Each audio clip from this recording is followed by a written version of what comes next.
We've probably all been there, right? You're staring at your computer. Maybe you've only got like one browser tab open. Mm-hmm. And yet the fans are just roaring. Your laptop feels like it could fry an egg. And, that CPU usage is just stuck, like inexplicably between 50, maybe 70%. Yeah, it's that really nagging feeling, isn't it? Like something's wrong, but you can't quite put your finger on it. The silent drain. Exactly. And you do the usual thing. You run a quick system check. Maybe it tells you to clean things up. Yeah. And yeah, you clear maybe 2 gigabytes of cached data, temporary files. Right. And you feel pretty good about it. You think, okay, that must be it. It's the go-to first step for so many people. The system literally tells you, hey, look, I just cleared out a significant chunk of digital clutter for you. Yeah. And you absolutely expect, reasonably, that your machine is suddenly going to be zipping along. You've done the digital spring cleaning. Surely that performance boost is right there. And yet, that's often not what happens, is it? It's so frustrating. Despite clearing all that space, your CPU usage still stubbornly high. It's like, I don't know, clearing out your attic, but the house is still somehow full and the lights are flickering. That's a good analogy, actually. And this right here is why we're doing this deep dive today. Right. We want to go beyond those, those obvious fixes that often just fall short. Right.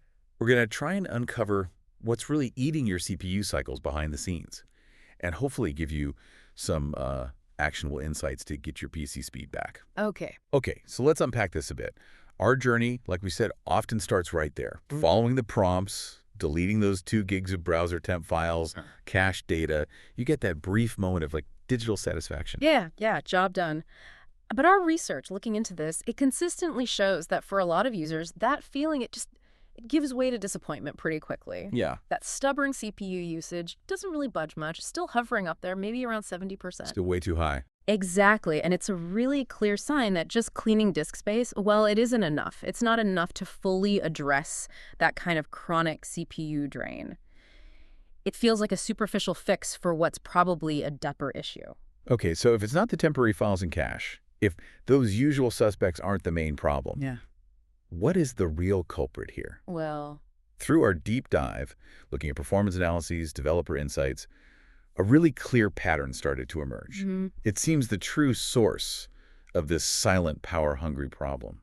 It often lies with browser extensions. Extensions. Yeah, what's really fascinating, or maybe slightly worrying, is how these things operate. They aren't just little icons sitting quietly in your toolbar. Yeah. No, many of them run continuous background processes. They're just silently consuming CPU power, often completely without your immediate awareness, whether you're actively clicking on them or not. So they're just ticking away in the background. Constantly, yeah, some of them. And it's not just any extension, right? I mean, Some. some are probably fine, but Well, yeah, but poorly optimized ones, or even sometimes, malicious extensions, they can cause these really dramatic and unpredictable CPU spikes. wow. Think of them like tiny little apps that are just always working away back there, and sometimes they're working really inefficiently. Okay, that makes sense. But here's the bit from our investigation that really jumped out. The most dramatic finding, maybe? Yeah. The instant impact of just disabling them. That's right. That was the kicker. The reports we analyzed, they consistently showed an almost instantaneous effect, like flicking a switch. So what kind of drop are we talking? Disabling all extensions. Yeah. It saw CPU usage plummet from that crippling 70% level right down to under 10%. 70. Down to under 10. Instantly, yeah. This Yeah. wasn't some gradual improvement over time. It was immediate. Bam. Wow. It really just unmasked these hidden resource hogs. A drop from 70% to under 10%. That's not just like a minor tweak.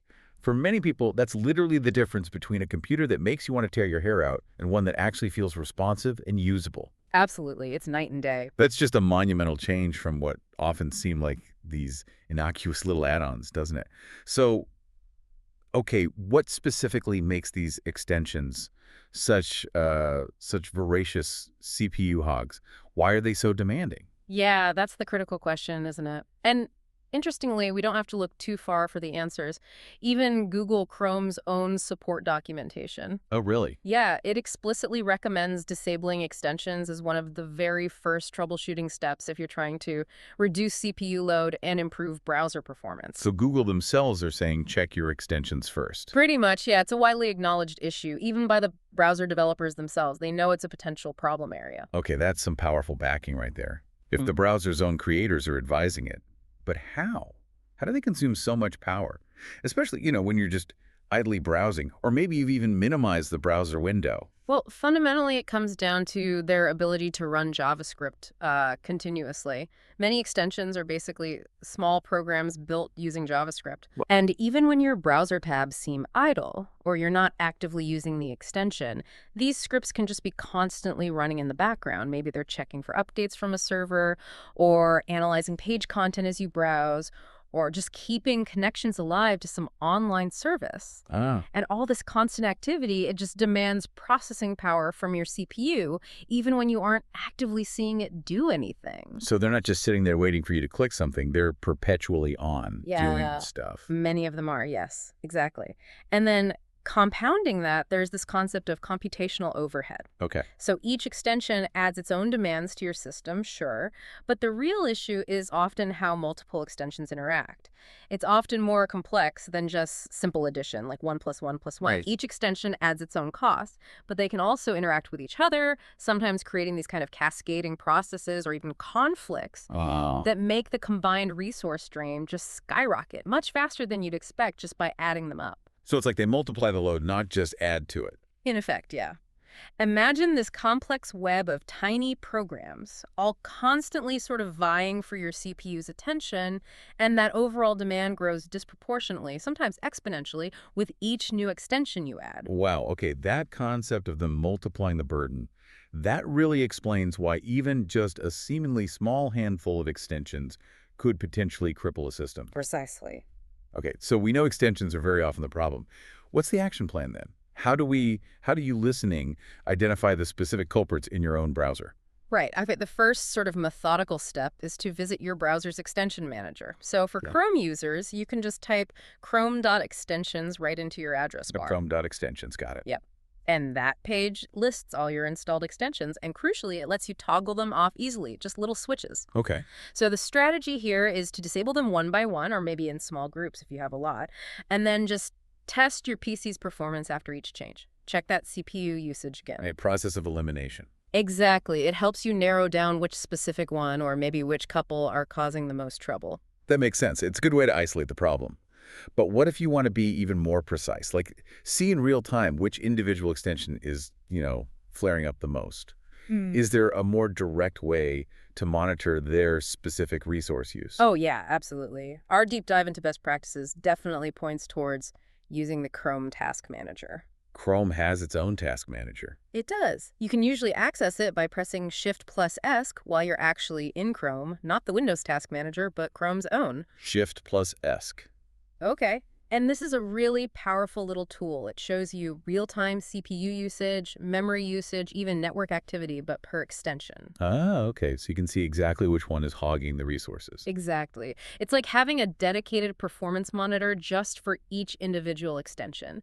It allows for really precise identification of those truly resource-intensive culprits, or maybe even extensions that are causing memory leaks. What's a memory leak again? That's where an extension keeps grabbing system memory, RAM, but it never properly releases it when it's done. So it slowly, bit by bit, just chokes your PC's available resources over time.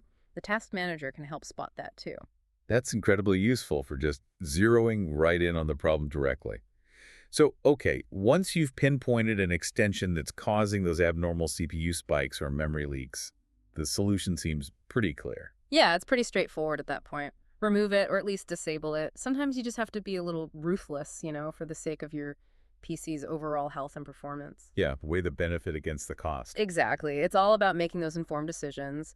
Does the convenience or functionality truly outweigh the performance hit it's causing?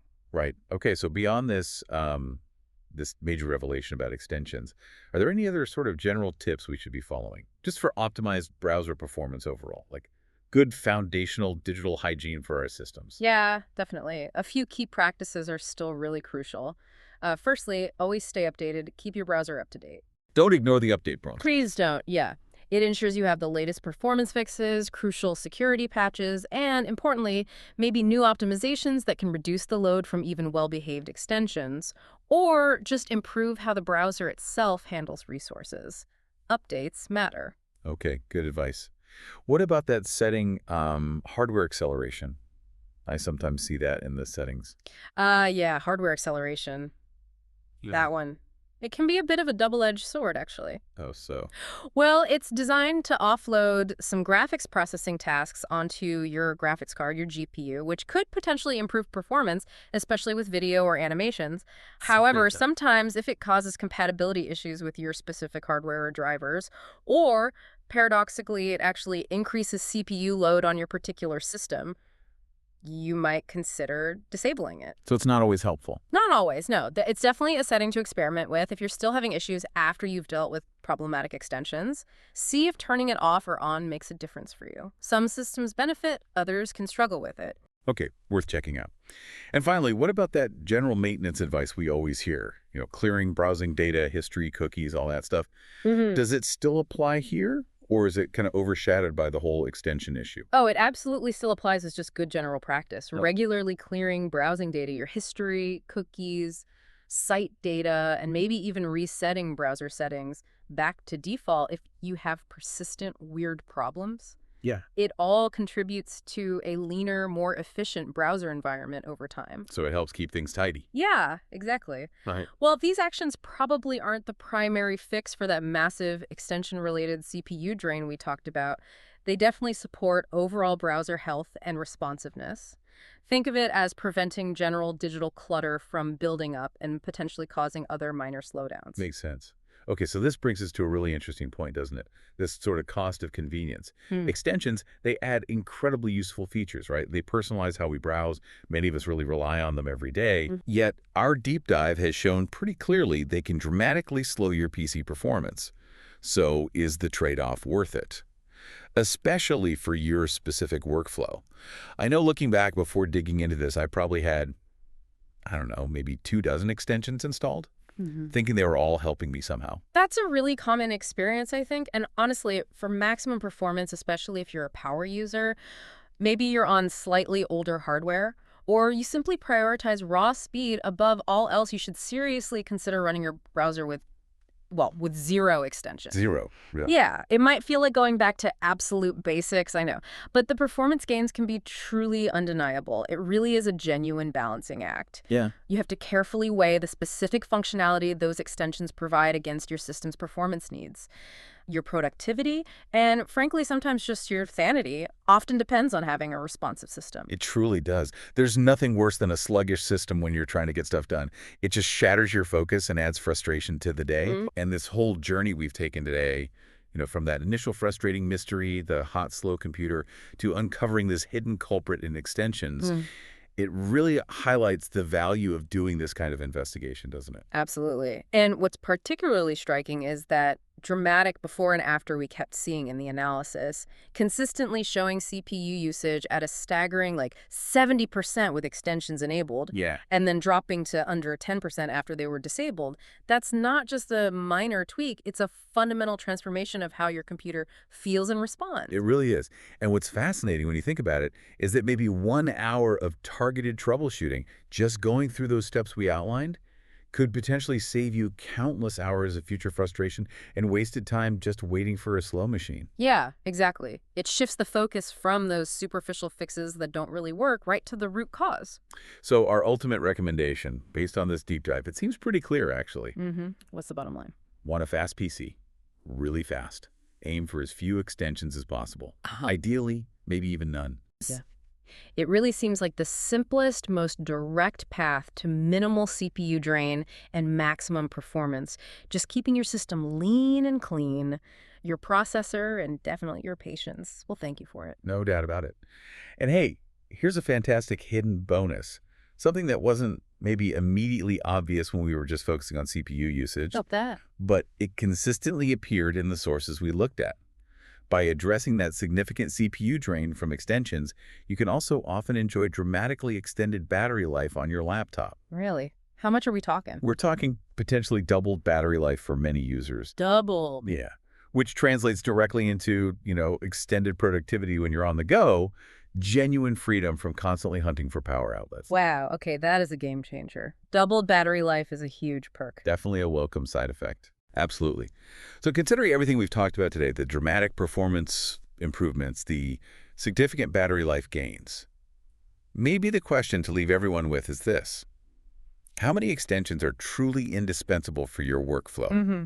And which ones maybe might be silently costing you not just performance, but also that precious battery life? It's definitely something worth mulling over, isn't it? Yeah, definitely worth taking a look under the hood.